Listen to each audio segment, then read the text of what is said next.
नहमदुहु व नसल्ली व नसल्लिम अला रसूलिल करीम अम्मा बाद फ़अऊज़ु बिल्लाहि मिनश शैतानिर रजीम बिस्मिल्लाहिर रहमानिर रहीम।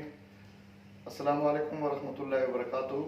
तलबा व तालिबात, एक मरतबा फिर ग्रीन हिल साइंस कॉलेज के क्लासरूम से सखावत रज़ा गिलानी आपके सामने हाज़िर है। और आज हम साल अव्वल चूँकि फर्स्ट ईयर के तलबा व तालिबात हैं, बाब नंबर 4 है और ये तीसरा लेक्चर है मुंतखब आयात कुरानी के हवाले से।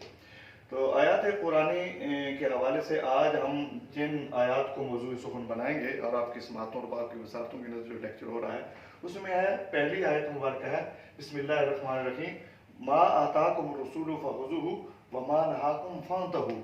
कि हुज़ूर अकरम सल्लल्लाहु अलैहि वसल्लम जो कुछ आपको अता करें, जो कुछ आपको दें, जो उलूम मारिफ के जो समंदर आपके समातों की नज़र करें और आपकी ज़िंदगी के अंदर कुरान मजीद फुरकान हमीद से जो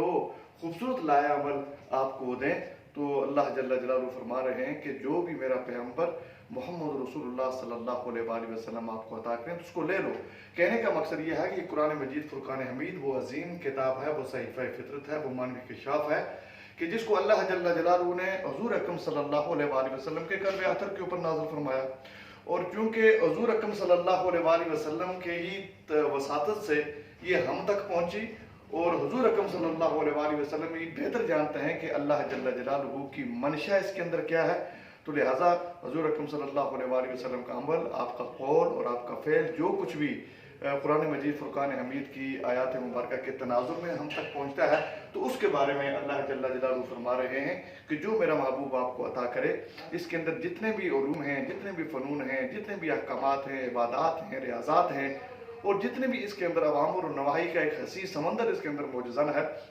तो आका नामदार मदनी ताजदार जान दो आलम सल्लल्लाहु अलैहि वसल्लम के हवाले से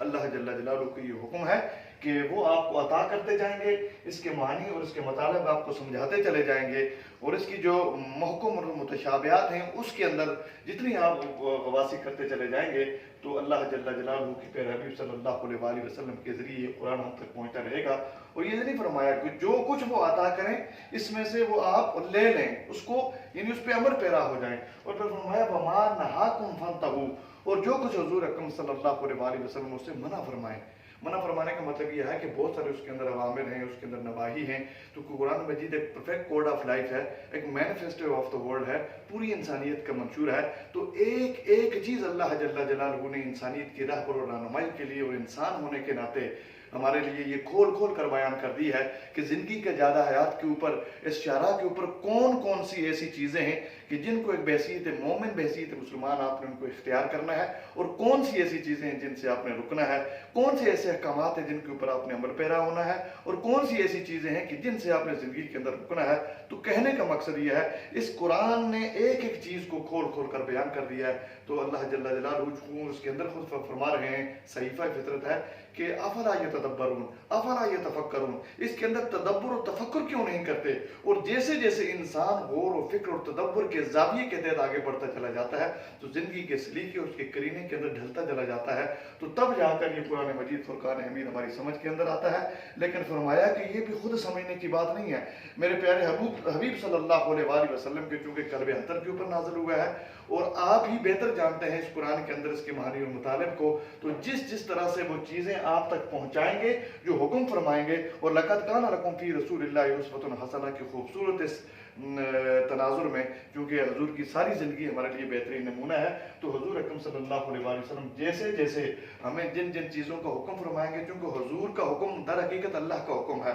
और जो हुजूर की अताअत करता है वो दर हकीकत अल्लाह की अताअत करता है, और जो अल्लाह की अताअत करता है वो हुजूर की अताअत करता है। कुरान मजीद खुद चूँकि इसके अंदर बयान फरमा रहा है, इसलिए फरमाया वमा नहाकुम फंतहू, और वो चीज़ें जो कुरान मजीद ने जिनको मना फरमाया है और जिनके ऊपर कदरन लगाई है, और बहसीत इंसान उन चीज़ों से मना फरमा दिया गया है, और इंसान अपनी ज़िंदगियों के अंदर उनको आगे लेके नहीं चल सकता, क्योंकि पूरा एक ज़ाविया हयात अल्लाह जल्ला जलालहू ने हुज़ूर अकरम सल्लल्लाहु अलैहि वसल्लम के ज़रिए हम तक पहुँचा दिया, हमको दे दिया है। इसलिए फरमाया कि जिन जिन चीज़ों से हुज़ूर अकरम सल्लल्लाहु अलैहि वसल्लम मना फरमाए कि ये चीज़ें बहसीत मुसलमान, बहसीत मोमिन, इनसे अल्लाह ने मना फरमा दिया है, तो उनसे रुक जाना भी हमारे ऊपर लाजिम और वाजिब और हमारे ऊपर फ़र्ज़ हो जाता है, क्योंकि नस क़ती के ज़रिए जो हुक्म अल्लाह जल्ला जलालहू अपने प्यारे हबीब सल्लल्लाहु अलैहि वसल्लम के ज़रिए ہم تک پہنچاتے ہیں، تو ایک ایک قول کے اوپر عمل کرنا ہمارے لیے مینوان جو ہے وہ لازم اور واجب ہو جاتا ہے۔ تو لہٰذا قرآن مجید فرقان حمید ویسے بھی ہمارے لیے ایک پورا ایک زندگی کا ایک مکمل زاویہ ہے، اور زندگی کا ایک مکمل نظام حیات ہے اور ضابطۂ حیات ہے۔ تو جب حضور اکرم صلی اللہ علیہ وآلہ وسلم کی تشریعات کی روشنی میں اور آپ کے عمل کی روشنی میں اللہ جل جلالہ ہمیں جب ان سے منع فرما دیتے ہیں تو ان سے منع ہو جانا چاہیے، اور جس کا حکم دیتے ہیں تو ان چیزوں کو اپنی زندگی کے اندر ہم نے اڈاپٹ کرنا ہے، ہم نے لاگو کرنا ہے۔ تو یہ کن منتخب جو آیات قرآنی ہیں ان کا یہ منشا ہے کہ اللہ حضور اکرم صلی اللہ علیہ وآلہ وسلم کے ذریعے ہمیں کیا میسیج دینا چاہتے ہیں۔ تو گویا حضور اکرم صلی اللہ علیہ وسلم کا ایک ایک قول، ایک ایک عمل، وما ينطق عن الهوى ان هو الا وحی یوحی، وہ اللہ جل جلالہ خود قرآن مجید کے اندر فرماتے ہیں کہ میرا محبوب خود اپنے جو خواہشانی نفسات ہیں یا جو بھی آپ کا عمل ہے اس سے نہیں بولتے، بلکہ جو رب چاہتا ہے، جو رب انہیں القاء فرماتا ہے، جو وہی فرماتا ہے، تو وہی اللہ کے پیارے حبیب صلی اللہ علیہ وآلہ وسلم تک پہنچاتے ہیں۔ تو لہٰذا جو پہلی آیت مبارکہ ہے سورہ حشر کی آیت نمبر 7، تو اس کو ہم نے اس زاویے سے آپ کے سامنے رکھا ہے۔ اور آج جو دوسری آیت مبارکہ جو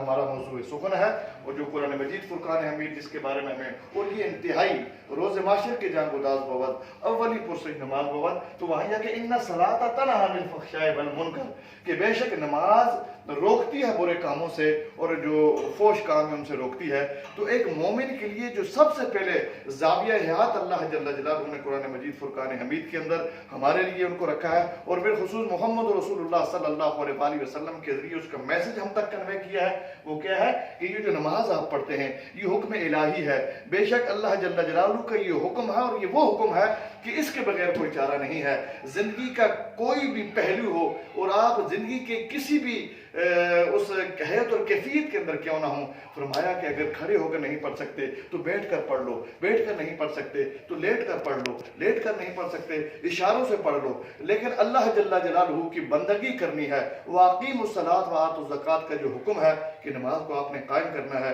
اور جب نماز قائم ہو جاتی ہے تو ایک بندہ مومن کے لیے کیوں میرا رب فرما رہا ہے، تو در حقیقت اللہ جل جلالہ نے اس نماز کے اندر کوئی نہ کوئی ایسا وصف رکھا ہے کہ اگر مومن، ایک مسلمان اور ایک اللہ کا بندہ جب نماز پڑھتا ہے تو وہ برے کاموں سے رک جاتا ہے، وہ بے حیائی سے رک جاتا ہے، وہ جھوٹ سے رک جاتا ہے، وہ غیبت سے رک جاتا ہے۔ اسے پتہ ہوتا ہے کہ میں نے 5 مرتبہ اللہ جل جلالہ کی بارگاہ کے اندر کھڑے ہونا ہے، اس رب کے ساتھ مناجات کرنی ہے، اس رب کے ساتھ اپنے جو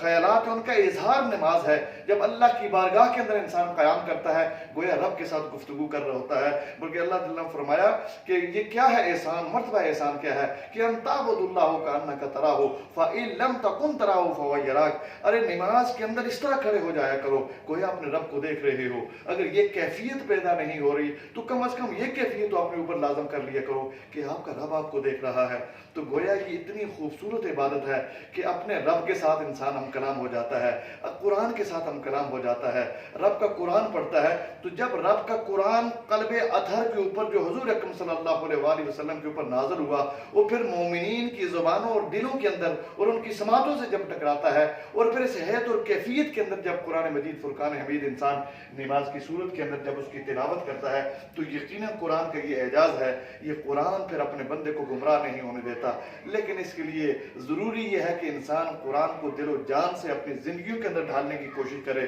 صرف زبانی نہیں بلکہ پیارے انداز کے اندر اس کے معنی، اس کے مطالب، اس کے مفاہیم کو اگر وہ پڑھتا چلا جائے، سمجھتا چلا جائے، ان پہ تدبر و تفکر کرتا چلا جائے، تو یقیناً یہ قرآن مجید جب ہمیں یہ حکم دیتا ہے تو اللہ کے پیارے حبیب صلی اللہ علیہ وآلہ وسلم کو یہ حکم ہوا کہ اپنے غلاموں کو فرما دیجئے، یہ بندوں کو فرما دیجئے، یہ میری مخلوق کو جو ہے یہ اس کا اظہار کر دیجئے کہ بے شک جو یہ نماز ہے جس کو آپ پڑھتے ہو یہ ایک